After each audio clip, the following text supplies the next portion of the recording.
Good. 10, 9, 8, 7, 6, 5, 4, 3, 2, 1.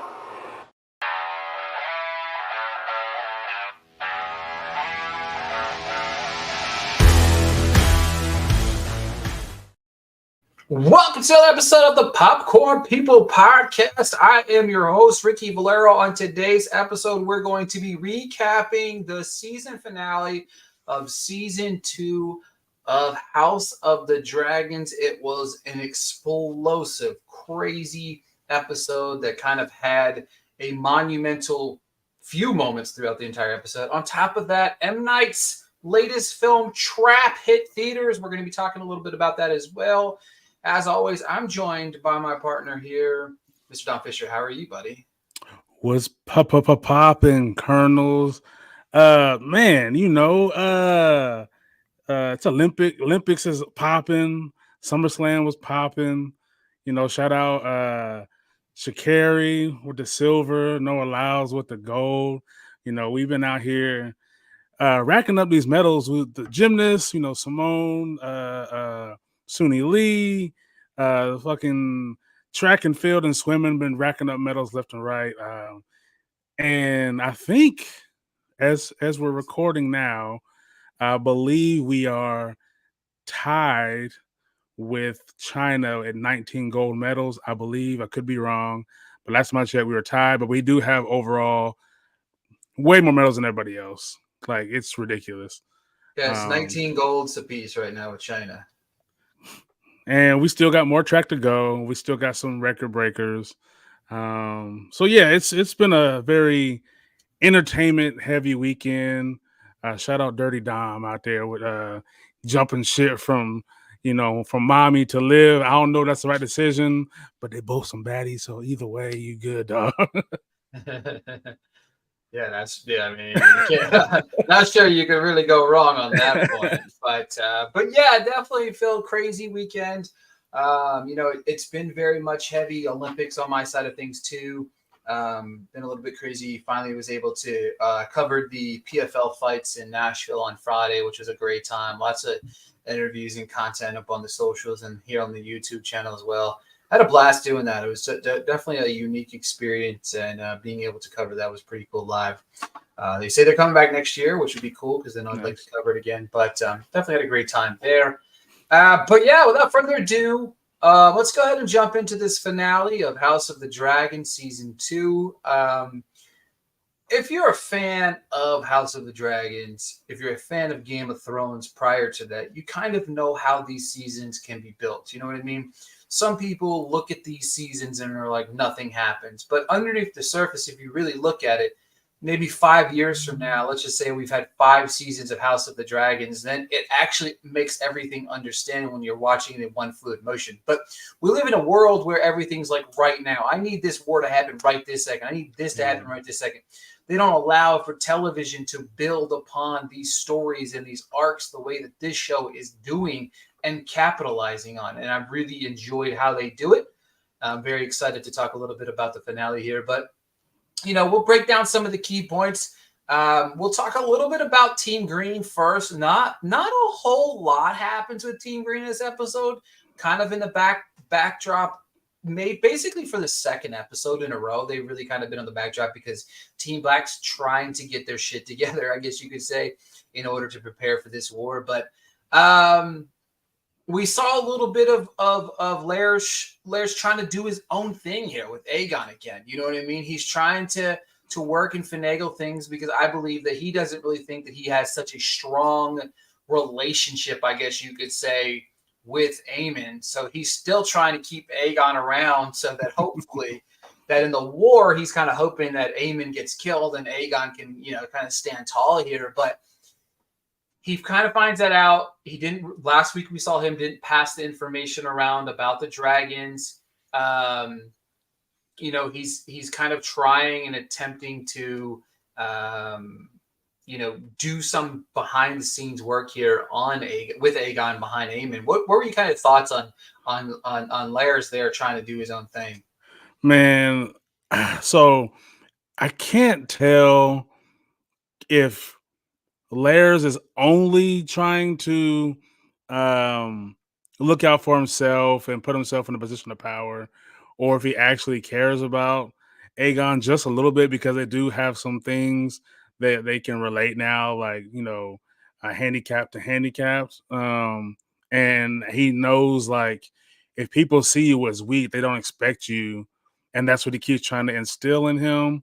However, Lairs is still like, on some Mitch McConnell shit, man. He's like trying to lay low so he can slowly kind of pull the strings without anybody looking at him when something bad happens. Um, it's very interesting to see because, you know, Aegon, he's like, man, I lost my Johnson. That shit exploded. He feels useless. He feels worthless, and all that hubris he had before, and the kind of reckless abandon he kind of ruled with. I think, it's karma a little bit. It came back to literally bite him in the ass or flame him in the ass. But it's on some level you kind of feel bad for the kid, but then at the same time, you're like, you were an asshole, dude. You didn't take anything serious. And if you're a kid watching, look, we don't take shit serious. Shit goes haywire. It's out of your control. Ain't nothing you can do. So it's a lesson learned, and it just happens that he learned it in the worst way possible. Yeah, for sure. And it's definitely, there's a little bit more to the story here, a little bit about him, but we won't get into that till latter part of the show here. But one of the big storylines that did come out of this house was Aemond trying to recruit Helena to kind of told her really that she had to get on Dreamfire and ride into battle. Helena kind of said no, and she's like, this was one of my favorite kind of just initial moments, because it was just like, she said no, and then he grabs her by the arms and says she has no choice, and then she kind of gives him the business. You know what I mean? Like, she says, what are you gonna do? You know what I mean? You're gonna kill me like we did, you did, or try to kill me like you did, Aegon. This back and forth, and then of course Allison, who really just went from war to like, don't want any part of this shit type of thing. And it's kind of been a full circle moment. And it even comes further full circle towards the end of the episode. But the Aemon and Helena thing really was such a vocal point, because he wants to get ahead and get over to Harrenhal before things kind of start to come to fruition with Daemon and the folks over there. What did you think of this moment? I thought it was kind of powerful on Helena's side of things, saying, basically kind of pound sand. But ultimately, we're not 100% sure how it unfolds. But yeah. Yeah, I think it kind of goes to show you that this show, this season specifically, is very much this dichotomy of like the way the women view and would do things, and the way that the men are doing things and want to do things. The women are like, why do we need to fight? This is stupid. It does nothing but cause a lot of pain and death, and you can't rule over a kingdom with no people. And then the guys are like, I don't give a shit. I'm trying to light everything on fire. And and it makes me question too, as it transitions from Alice to Helena, does Helena have this same kind of foresight that maybe she's been kind of hiding from everyone, with her kind of, she's always very calm, even in these kind of situations where they were getting attacked by the townsfolk. She wasn't panicking because she was scared. She was more panicking because she didn't know what to do. She's like, I feel like she's more powerful than she's letting on. And I think we'll see more of it later as she pops up different places, and you're like, okay, she's more, because I thought she was just kind of in the background. She didn't matter. She clearly matters on a very high capacity that we don't know yet. But yeah, Eamon gets put in his place by his mom, by Helena. Like, they're not going. Like, it's like that. You think you tough, Debo, but like not when the ladies come around. Like, what you gonna do? Hit me then. Hit me, Debo. And he knows he has very little people on his side. So he has to keep as many people with him as he can, and before it all comes crumbling down, because he don't know what he's doing either. All he knows is, if I get mad, I just burn some shit down. But you can't always do that. You got to have some kind of diplomacy, some kind of tact, and he's learning that the hard way, it seems like. Yeah, again, it's like you said, there's no structure to the ruling of what he's doing, right? You know what I mean? That's the big thing. There's when you're watching Rhaenyra kind of do her thing, she's structurally trying to add the pieces together. She's trying to put together a plan, and like you said, Aemon's plan is really just I'm just going to bring my big old dragon over there and I'm going to fucking kill everybody. You know what I mean? That's literally all he's got planned for this entire thing. And that's where he kind of struggles. And that's the same thing that Aegon had in his head. And it kind of went and has obviously gone full circle for where he's at with things. You know what I mean? So let's go ahead and go Team Black here. Obviously, we see Corals is you know what I mean? I'm sorry. You see Adam and Ulf, like they're two totally different characters in dealing with how they are kind of this newfound power. But the big thing happens is we see the moment that I was kind of like, I don't think it's going to be talked about nearly as not much as it should, but we kind of see a little bit of a nod to it. But when she sends Alfred to Harrenhal, okay, Alfred had some shit to say about Rhaenyra that really shocked me. You know what I mean? He was like, he states that while, the queen's actions and all of these things are on the right path, she's going the direction of which I want her to go. However, she's a woman. Yep. He's a man. We need a man in charge. And I think Damon's reaction was priceless to this moment. What do you think about Afro? He literally was going on Rhaenyra's orders, and he just goes and just kind of backstabbers a little bit in this moment. Yeah, I think it kind of, to leap forward to grab a quote from Cole when he says, maybe all men are corrupt. I think Damon was kind of like, he said it like, I didn't think you to be, a little bitch. What are you doing, man? Like, that's the queen, and you over here like, I know she told me to do this, but like, yo, she ain't with it, dog. Like, it's real. It's some bitch shit, man. Like, I'm surprised, low key, if Damon wasn't like trying to win a war, I think he would have killed him right there. Because as much as he on the spot, as much as he wants to hear it, he was like, "Yo, like you're not Team Black right now. Like you Team Gray or something. I don't know." Because he was ready to like, "Oh, I'm finna slice you up." And luckily, you had old buddy in the back watching. I can't think of his name. It was like Sir Simon or something like that. And he was like, "Hold up, bro. Like something going down."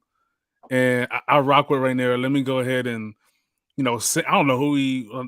I really wish a show like this, and maybe it did in Game of Thrones, throughout history and shows like this, movies like this, we always hear about sending crows or hawks or whatever. How? I want to know how. I want Mike Tyson with your pigeons. How y'all doing? How are y'all relaying these messages? How where do you take a pigeon and say this is home, and then you take it over to somewhere else? This is where I want you to take shit. I don't know. I would love to find out how this shit works, because it seems like the quickest way to tell somebody some shit. It really is. Like, especially back in the day, like how did the crows send? I'm going to Google this while we're on the show.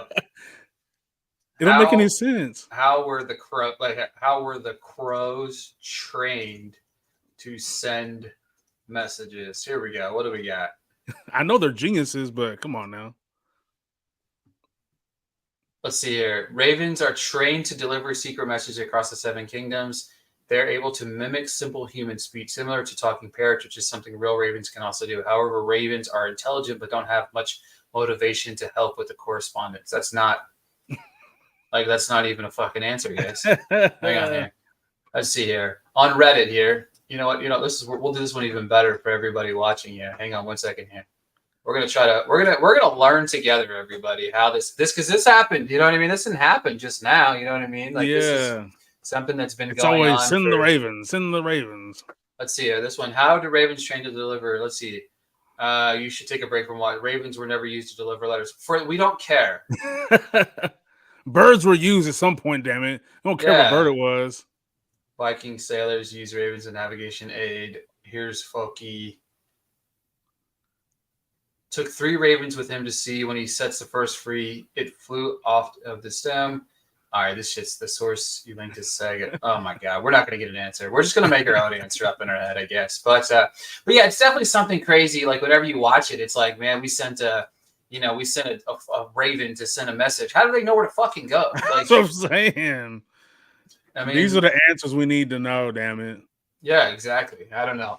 And real quick on that, I did see recently where people, and I guess it's been happening since Game of Thrones, but the distinction between dragons and wervelins or something like that, where the ones have the 4 legs and then the other ones have their arms attached to the wing. Do y'all really think that back then that they would differentiate between what's a dragon and what's the other thing? No, it's a big ass lizard that breathes fire. It's a dragon. I'm scared as fuck no matter what. You know what I mean? Like that shit's coming at me. I'm fucking scared. So, but we'll stay at Harrenhal because there's a lot that happens at Harrenhal. But before we dive into what I believe one is probably the most powerful moment of the entire season, we're gonna stick with Daemon first here, who's awoken by Alice Rivers, right? Who says she's going to the Godswood. And some of this shit is like crazy, you know what I mean? But you're following this path. You're already in this mythical time. So it's like you're already trying to attach yourself here. And she kind of looks at him and says, do you wish to learn what is given to you, right? And she grabs him by the hand and kind of puts his hand on the Godswood, right? And in this moment, Daemon kind of envisions this entire world, right? We see things that are Game of Thrones heavy, from the 3-eyed raven to the White Walkers to the fallen dragons to Daenerys Targaryen and her baby dragons. And then the one thing that he does see in this montage is he says Rhaenyra on the Iron Throne. So then out of nowhere, we see Helena arrive, who's like, what the hell are you doing here? And she said, saying it's all a story and you are but one part of it. You know your part. And then, of course, as he takes his hand out, Alice reappears and tells Daemon, you know what you must do now, basically. This scene was so fucking cool. Like, just the montage. And it's one of those things that I think that whenever you eventually sit down and actually watch Game of Thrones, you'll appreciate even more. You know what I mean? Like, you just watch it start to, because there's every piece of the image that you see is an aspect of what happens over time in Game of Thrones. So it's really cool how it kind of unpacks itself here. But such a cool moment. Really fucking cool to see Daenerys Targaryen with the baby dragons. That was like, I wasn't expecting any of this. This was so cool. Entire moment was played out. What was going kind of through your head in that time? I mean, I think initially, especially when the smoke clears, he's looking at the throne and sees Rhaenyra, it kind of shows that not only is he have a part to play in this story and has to play it in order for things to go the way they want them to go, but it kind of shows that they have a bigger impact on the future. I don't know what the impact is because, like I said, I don't know the whole Game of Thrones. I do know winter is coming, and that's always been a big deal. And that was cool to see. Like I may not, I know enough of the pop culture references to know what that means. And no, I mean that, like, I feel like that's something that most of us want. We want to know, like, am I making the right moves, or what moves should I make? And he got so much without like telling him exactly what he needs to do, because he knows what he's supposed to be doing. He knows in his heart who's supposed to be in charge, but he just so fucking hard headed because he wants to be king so bad.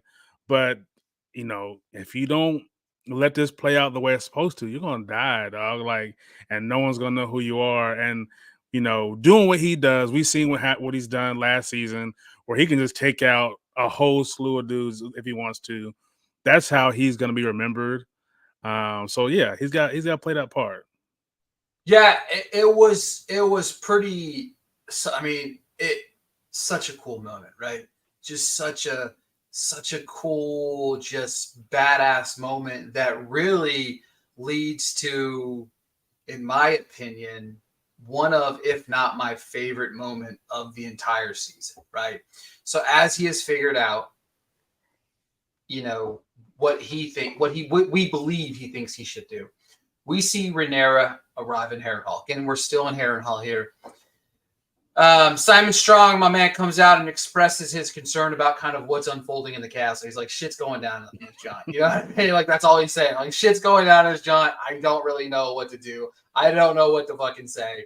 I'm trying to get my pieces together. Damien's he says so much in that one sentence that us, the viewer, knows that everything that Simon's kind of dealt with since Damon's arrived in Harrenhal, he's just like, man, like, dog, dude is losing his fucking marbles here. Can you come get this motherfucker out of here? But there's some power in this moment. This is the first time Rhaenyra and Daemon are seeing each other since him kind of just storming out and basically saying, I'm gonna go do my own thing. I'm not gonna say that you are anything. You know what I mean? Like, I'm me, you're you. We're meeting for the first time. And this entire, like, I just thinking about it, man, this entire moment, like, getting just like goosebumps, chills. It's like such a cool moment. Daemon kind of looked at her and saw, he says he foreseen the future and that his brother has chosen her. And then he bends the knee to Queen Rhaenyra. And that moment was just like, damn. Like, it's a moment because you could see the look in her face, like the way the RC acts here out of this. She doesn't, like, the queen doesn't say anything in this moment. Like, she can't. She doesn't know what to fucking say. She can't believe what's happening. The last time these two met, they didn't have a conversation, really. You know what I mean? And they do exchange some words in Targaryen here in that moment, which were pretty cool. But, like, even so, she's kind of like, is this really happening? Is this happening? Because she sees that Daemon has built this incredible army there in his brief time, or however, we don't really know how long this shit is, but in this brief time at Harrenhal, he's built himself a following. You know what I mean? An army. He's like, they sworn to me. Motherfuckers was like, oh, yes, sir. Yes, sir. Whatever you say, Captain. and in that moment, we kind of see the soldiers at Harrenhal follow suit, and then Daemon kind of delivers the speech and how they will go to war to defend Queen Rhaenyra. Like, thoughts on that moment, dude? Like, just... Yeah, I mean, as soon as... I mean, you could feel it as soon as she walked in the room, because she didn't really know what was going on. She walks in and sees it's Duncan there. It's mad soldiers, and she's like, fuck, like, he's been really out here doing some work. But the guys are like, what? Who do we obey? Because Daemon is the only person we've seen. We know that he is the king consort, but we know, since we've been here, he's like, I'm king, like, low key, like, you're gonna follow what I say. So that as he's walking through, first I thought that was such a hard ass moment. You start seeing, like, from the back, you see the hair peeking through the crowd, and they're all straightening it up as they realize it's him. And you just like, what is about to go down? That's that 5-second standoff of, like, he's kind of like, yo, you see it? And she's like, bitch, you better be for me, damn it. Like, you better be on my side. And the fact that she, like, goes to call him out in front of everybody, she steps back and is like, well, who are you sworn to? I'm like, oh shit, this could go left really bad. And then too, after he bends his knee and he stands back up. I'm reminded that they're like uncle and niece as they like get real close, and I was like, Yeah, I thought they "Oh were about to yeah, kiss. I thought they were about yeah." to kiss. Like I forgot that's kind of weird, bro. Like that's your niece, bro. I don't. But I know that's how to get down. But like, yeah, that was a great moment. And then so that moment for me, like I was like, oh yeah, shit's about to go down. They got the dragons, they got the army now, and then Corlys has renamed his ship, the Queen that never was, and he's pissed off and but focused because I know his boy Alan ain't really with it, which I fuck with that moment too. Because he's Yes. like, hey, you wasn't there. Don't be here now, dog, because you need me. Where was you when I needed you? Fuck off. Exactly. Yeah, yeah, it's just there's a lot of levity there that was really awesome. And another thing where patience and great writing you watch kind of come full circle with Allison. Like and to me, like this shows the levels of writing, in my opinion. Yeah. And to me, when she arrives, Rhaenyra's reaction to this, again, this is where to me, like the RC has just been on a different level. Like to me, they act their ass off this entire season. And it's these kind of moments where you see that character just go from, I don't want to do this. I don't want to be in a war, to I'm coming into your house and I'm taking this dude's head.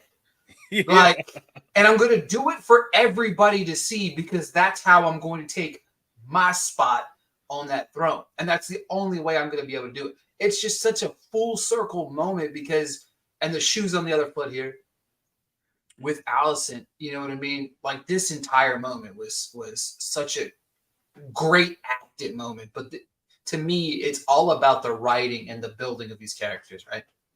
Yeah, I mean, I think one of the best parts of that sequence is Allison kind of admitting that like back to season one, like you were right this entire time. I was jealous that you knew who you were, what you wanted out of life, and it wasn't to be in power. And now you've, reluctantly taken power. But Allison wanted the power and realized, hey, this ain't what I thought it was gonna be. You forgot that you ain't got much to say as you thought you did. And then she gets pushed to the back, which is her arc is great because she, as much as she looks kind of like an asshole, like, oh, now you want to say you don't want war because you're not getting what you want, but it's a very human moment. Because we all end up doing some shit like that. We set off with good intentions, they kind of get skewed, and then once we realize we're wrong, you know, we end up doubling down sometimes, and that ends up being wrong as well. But she was at least woman enough to come and admit, like, hey, I fucked up, dog. Like, my bad. Like, you loved me, I loved you. Like, can we squash this? And Rhaenyra's too far in now. She's like, I have to bring peace back. Like, so I can't leave. Like her duty, and that's what you know what Rhaenyra is super fit for the throne because she's not trying to win because she wants to win. She's trying to bring about peace again. And she knows that the boys on the other side, they trying to have it out here like gangland. And she's like, nah, we're not with that. And I like that, we get these little moments with everybody who's been part of the season in this episode. Like we see Masaria again, who's kind of gassing up right there, like, nah, like everything, the gods have favored you. You have everything at your disposal. All the things that you wanted to do worked out. Like you got this, even though because she's always doubting herself, which I think is good of a leader to like check yourself a little bit. Like, am I doing it right? Because she's still confident, but she just needs that extra boost sometimes. And yeah, I mean, Allison is really over the shit, man. And I mean, the fact that she has it all planned out. She had all her ascent planned out, and now she has her getaway planned out. Like, look, I'll when they leave, I'll leave the doors open. You walk in, take whatever you want. I don't care. Because once you come in, I'm leaving. Um, and of course, Eamon, he's ready to kill whoever. And what about the people? He's like, I don't care about the fishermen. I don't care about no farmers. I don't care about nothing. We all gotta make a sacrifice. And it made me think too. This whole episode made me think about, like, how did we get to this point as people where at some point we decided that somebody decides to be in charge, and some people will swear their allegiance and die for this person over some shit that ain't got nothing to do with them. Like, the show's got layers, man. Like, they really have you thinking about some shit because it's always somewhat topical for whatever reason. So yeah, man, the writing is phenomenal. Yeah, it was really cool how it kind of came full circle all the way around from top to bottom. I loved every aspect of this episode, and I love the build. The only thing that I don't like about this is the fact that we're gonna have to wait 2 years Oh, probably and we until we get. see a bunch of stuff. We see Otto locked up somewhere. Yep. Laris is convinced Aegon to dip out. We see an army and a dragon that I didn't recognize that was flying over that army walking by the river. I'm not sure who that was. And I think one of the coolest parts was Rhaena. Rhaena is a tough woman. And I mean, as a highborn person, she's never really felt like she fit in. She felt like she's useless. She failed before trying to get a dragon.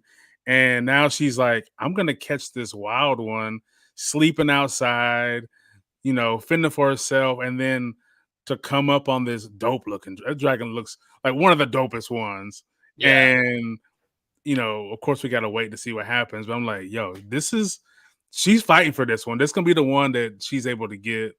Um, yeah, it looked really dope. I wish Ulf is gonna take a minute to get used to because I don't know why nobody ain't slapped the shit out of him, disrespecting the queen at dinner and shit. Like, and then Yeah. Jace, he be look, I get it, dog.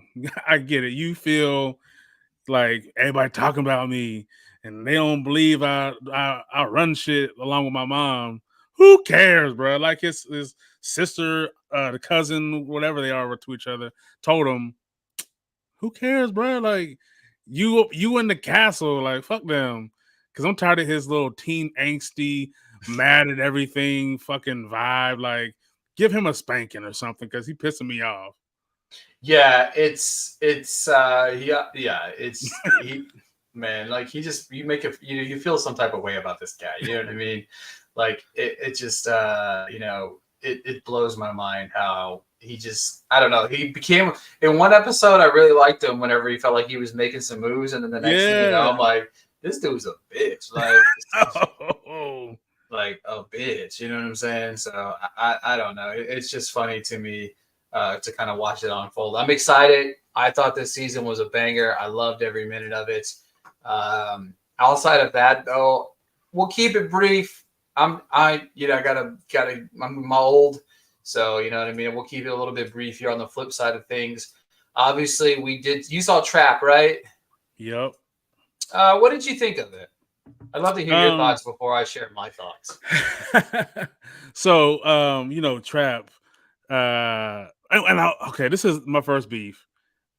A father, daughter, go to this concert to see this pop star, and we know because of the trailers that he's the serial killer, and they're trying to the police, FBI, all law enforcement trying to trap him because he's been doing dirt for a long time, right? My first thought is like, I wish you would have kept that somewhat of a secret. Like, I mean, the way it played out, it works, but I just wish that like it would have been something that we find out further into the film because as we see him scoping the place, it could have just been a dad being a dad. It's the oh, what is going on? This is kind of weird, but we know like he's fucking scoping the place out because he's fucking wondering what's going on because he's a bad guy. This is girl dad gone bad, okay? But for me, um, concept is cool. If you, I think we said this before. If you YouTube, TikTok, like the trap they try to set for the Zodiac killer, I don't know how true it is, but it is very similar to this. But it felt like a a long episode of Criminal Minds, but from the perspective of the perpetrator. We hear unsub and profile, and if you watch Criminal Minds, it's very much the setup to how they try to catch these suspects. And I mean, Josh Hartnett. I've always liked Josh Hartnett. I'm glad he's back. I loved the the extreme levels he goes to seem like a normal person. To only go back to like maniacal escape artists, because it is cool to see this cat and mouse game played out like entirely.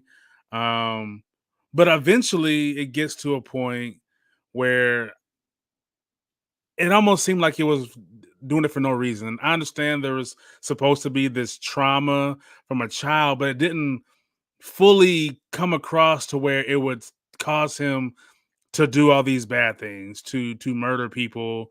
So that part kind of was lacking for me when it got towards the end of the second to the third act. It was like, but why? Like we still don't get no real reason. We get kind of a reason. But I mean, Hartnett is great. The the songs low key slap. Like all these songs they made for this pop singer to sing, they was kind of fire. And then you got Russ and Kid Cudi in there, and it was funny because as I left the theater, there was a group of girls. It was like, who was that like Targaryen looking guy that was in the movie? And I was like, that was Kid Cudi. And they're like, oh, okay, I thought I recognized him because I don't know why he was wearing that wig, but whatever. And his little moment he had was hilarious. But yeah, to kind of see like trying to live these two different lives at the same time as he's trying to play girl dad and he's trying to escape this situation without letting his daughter know what's going on, I thought was pretty good. Like M. Night Shyamalan is very good with some of these things, but the twist, I really was. I mean, was there a twist? I don't. It didn't really feel like a twist to me. And yeah, the third act was just it felt a little flat, honestly, and um, it was kind of sad to see because I thought it was going to this really good place. There's a little humor with the guy Jamie who is just selling T-shirts, and he has a funny ending as well. But overall, I mean, the movie's okay. It's a fun time. It doesn't satiate that M. Night Shyamalan ending that you want. Um, but yeah, I mean that's I don't think I would say anything too negative about it. Like I hated this, but things were disappointing. What were your thoughts? Yeah, so I feel like the movie kind of had me hooked for a minute, in the concert stuff, even if it felt like to me, like even my brother was talking about, he didn't really love the idea of like some of the stuff that Hardenett kind of got away with his character, like walking in front of the cops. But I felt like White he privilege, was, man. He a big ass well, white dude that looks like well, listen, I'll talk about the ending in a second first. So remind me of that. It's funny that you said that because my wife said something funny. But when you're watching it, first off, like there's a lot of people saying that, man, this was just for M. Night to put his daughter out in the world because that his daughter was a singer. You know what I mean? She wrote the right. songs. She wrote the songs for the movie and everything like that. And it was like, hey, this is just a movie to put his daughter on, which I can see. But Yeah, she got a lot of screen time. and she can't act. But see, it's crazy. It's like people say she can't act, and I think I'm okay with it. Like Yeah. she's a singer in the Yep. movie. You know what I mean? Like you just put a singer on the spot, like supposed to be terrified type of thing. I don't think she was supposed to act. That's where people I think kind of missed that part of it. I do think his daughter was a little rough around the edges. Josh Hartnett was. But Yeah. for me, it worked until it didn't. I feel like if they would have built the intensity of pre-movie, pre concert. Maybe give us a little bit more context about Yeah. the Yeah. him being married was weird. Because first off, we don't find anything out about a wife and a daughter until our wife and a son until way towards the end of the movie, which didn't make sense to the story. Okay, Right. so for me, it doesn't bring it full circle. To me, this could have been better as like a divorced dad trying Yep. to impress his daughter by getting these amazing tickets that he killed somebody to get or some shit. You know what I mean? Like that's how they put two and two together. Like something I don't know. We should have got, and I feel like to me, the ending of the movie, because they leave it open ended. The ending of this movie to me should have been them leaving the fucking stadium. Yeah. I would have preferred that to what we actually end up getting, which kind of was really annoying because you just kind of it. M. Night is a good director. There's a lot of cool scenes that he directs in this movie that I'm like, damn, dude, like you're good at what you do. Yeah. His writing just isn't great. His writing has always struggled. I looked at his filmography. I don't think that like. There's not a whole lot of movies that he's made that I just love. I'm Right. like, oh, it's all right. It's okay. It's okay. I thought it was okay. Like that's me with like going through his entire filmography. The only movie that he made that I loved was Split. I think Split is damn near his best movie. I don't think it's really close in my opinion. Outside of that, I was looking at. I was like, Old was okay, but his twist sucked. I didn't like Knock at the Cabin. I didn't like any of his early stuff. I think Sixth Sense is massively overrated. You know what I mean? Yeah. A lot of his, but I think he struggles with writing. And I feel like it's like, hey, man, maybe find somebody to help you fine tune some of the kinks in your scripts because you had me. He really had me. And I even blew past what my brother was saying, like, of him, like, I thought it was more of a nonchalant, like, ego thing for him to go to the cops, go to areas to challenge where he might be. Yeah. On the flip side, the problem with that is he doesn't really look like a worker. He's humongous. He has just this fucking badge, and they're looking for there's 3,000 men in the building, but this guy is just aimlessly running around, and we haven't stopped him yet. Yep. There's holes in this that don't really make a whole lot of sense, and that to me is where it loses it. That entire third act, the entire time at the house, there's a few things Kenzie pointed out to me, like the power of the fandom thing. I love that. Yeah. We're going live on the TikTok thing. However, flip side, why wouldn't he have taken her phone? I don't understand that. Right. In the locker room, get me the fuck out of here. Because he's one step ahead most of the time. Yeah. You know what I mean? Like he really is. To me, I thought a great twist would have been, because I thought it was coming. I thought when the wife is alone and he comes back, I thought it was going to be some, how could you fuck this up? Like, I thought they were going to be in on it. Yeah, I would have loved that too. So Kit texted me that. Kit texted me, she's like, I was really hoping they were a duo. And I'm like, that would have been. And to me, you end it there. They're a duo. You know what I mean? Like, how are we going to, you know what I mean? Like, I'm on the run type of thing. Like, the kids know that who you are now. You know what I mean? Type of thing. But to me, there's just. The ending makes no sense. Right? To me, because for one, you let little buddy bend down and hug his daughter. You don't do that with fucking dudes who've been out here bodying people for years. My wife said to me, like, when we left the theater, she said, not a white dude getting tased after killing that many people. And that's what I'm saying. Like, come on, man. And the part that, like, as he takes, from that bike, the truck you're in is surrounded. There's no point in trying to escape, dog. Like, because at that point they probably will just blow your head off. So that's why I was like, why did y'all end it like that? That didn't. Yeah, because they try to shoot him in a limo. Yeah, they try to literally shoot him in a limo. Yep. But yet, whenever they get to his house, it was just tasing him. It was it was just. Yeah. And of course, the whole bend the knee thing to kneel down to his daughter was just for him to get the piece of the bike. Like, again, it just, I don't know, man. I just wasn't, to me, it wasn't all that in a bag of potato chips. You know what I'm And saying? I think too, what they didn't lean into, which is something I think Criminal Minds would have done a little better of, is they mentioned like his, he's a profiling and unsub certain characteristics of someone who does this thing, right? They mentioned OCD.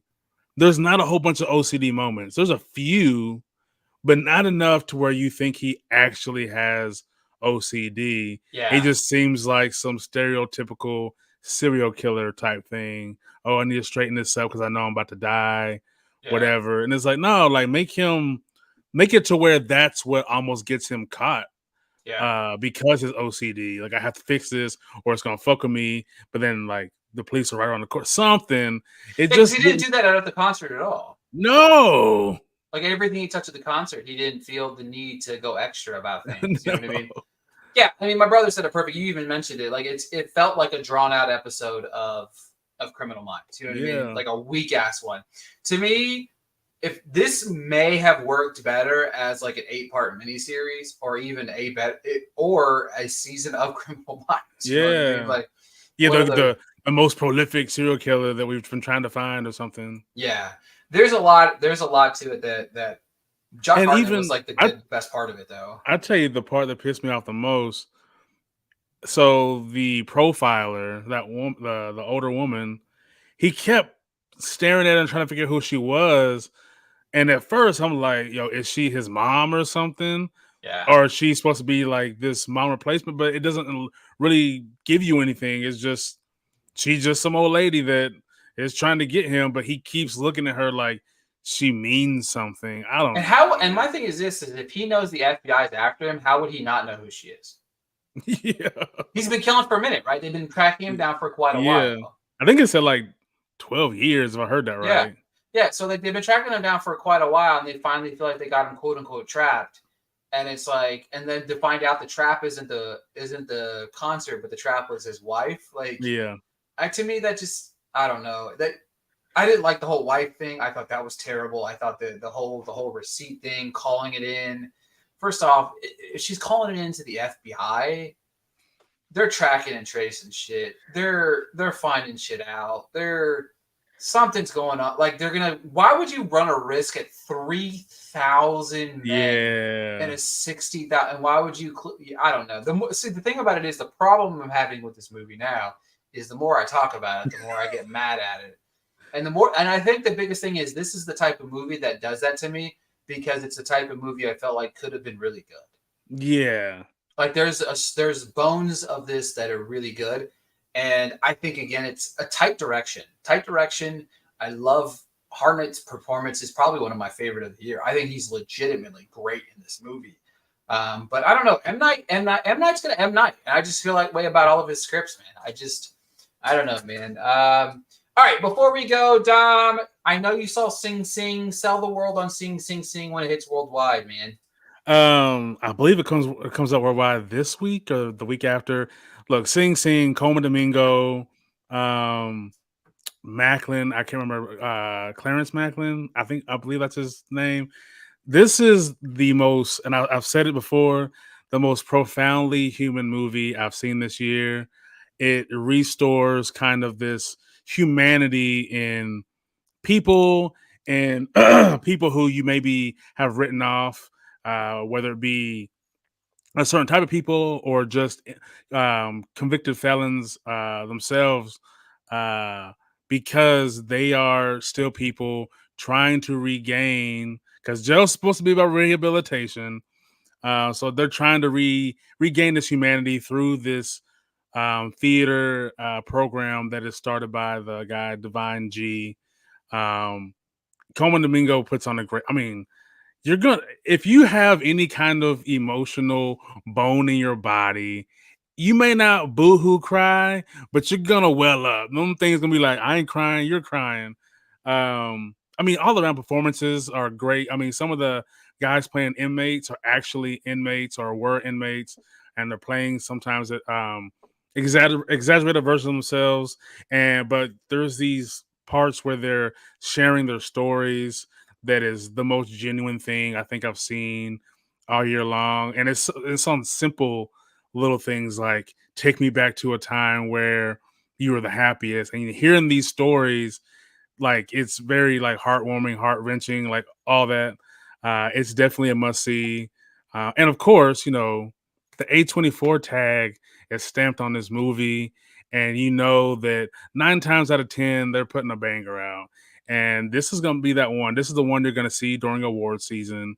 And if you don't see it, you're going to be that person trying to scramble to see it because everybody's talking about it. So see it when it's in theaters because it's definitely worth it. It's one of my favorites of the year now. Yeah, I'm sad I missed a screener of it. I went to the soccer game instead, but Coleman's my boy. I love Coleman, support him, everything he does. I really hope they're not fumbling the bag by this weird release schedule of it way too early in the season. That's kind of scares me, but I've heard nothing but great things about this movie since it came out at TIFF last year. So I'm hoping nothing but rave success for my man Coleman because he deserves it. Let's get them that Oscar nomination this year. I watched The Instigators or whatever the hell that movie was called with Casey Affleck and Matt Damon. That shit was dog shit. Oh no. Not really surprised. I don't know. The question everybody keeps asking me is, will I like a movie ever again? I don't know. It's definitely up in the air. I'm on a hellacious tear of bad movies, I think. Every movie I've watched since, in July, or I haven't logged a whole lot just because I've been watching a lot more TV as of late. But it's been a tough couple of months for me. Let's see. June, The Watchers, 2 stars.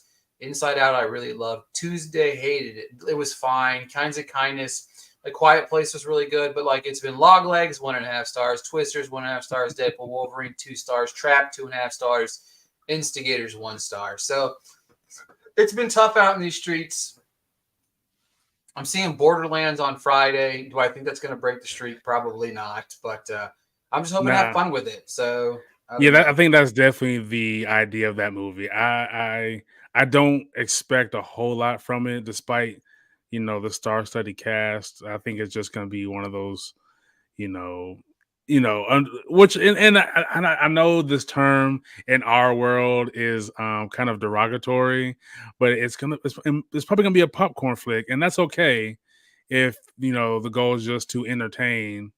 So I don't want anybody to think that that's me saying that's a bad thing, but sometimes when that's the sole purpose, you do end up with some vapid mess. Yeah, I look forward to liking it and everybody being mad at me because it's the first movie I liked it too much. But did you watch Batman Cape Crusader? Oh, I did. I enjoyed that. I liked it. I did. I thought it was cool. I thought it was really definitely good. a different. Linklater did a good job as Batman and Bruce Wayne. I enjoyed him in that role. I thought it was fun. I'm not an animated guy, and I enjoyed it. So I thought it was a lot of fun. I like Batman though. I love his origin. They did a nice service to his origin. I like that they made him like human. It felt like the old animated series when we were kids, but still its own thing. And he was human, and he was flawed, and he was angry, and it felt good to see like, we don't have all these super high tech gadgets and prep time and all this shit. It's just him trying to solve some shit going down. Yeah, to me it was like very detective like, which is the aspect of Batman that you really like. They fit in all of the villains in a way that didn't feel rushed, and I thought they all added a different element. But to me, it was just like to me, I wrote in my review for it. It's like a Saturday morning cartoon, like what we watch as kids. You know what I mean? Like if that would have been on at like 8 a.m. on a whatever day, I'm just making whatever day it would have been. Like we would have turned that on and we would have had a blast with it. You know what I mean? Like it would have been a jam for us. So to me, if it's a breeze to watch too, 25-minute episodes. You know what I mean? You can't beat that. So I enjoyed it quite a bit. I am excited though. We don't have anything going on crazy this week, screener wise, but like I said, I will be. Are you seeing Borderlands this week too? Or? Probably. Yeah, I think I'm just gonna go see it just to have something to talk about next week. Maybe we'll find something else to talk about. And y'all need to go see Kneecap if you ain't seen it. I fuck with it. Glad somebody does, but it's all right. It's not bad, but yeah, that's it for this week's episode of the Popcorn People Podcast. We will be back next week, y'all. Stop spreading misinformation.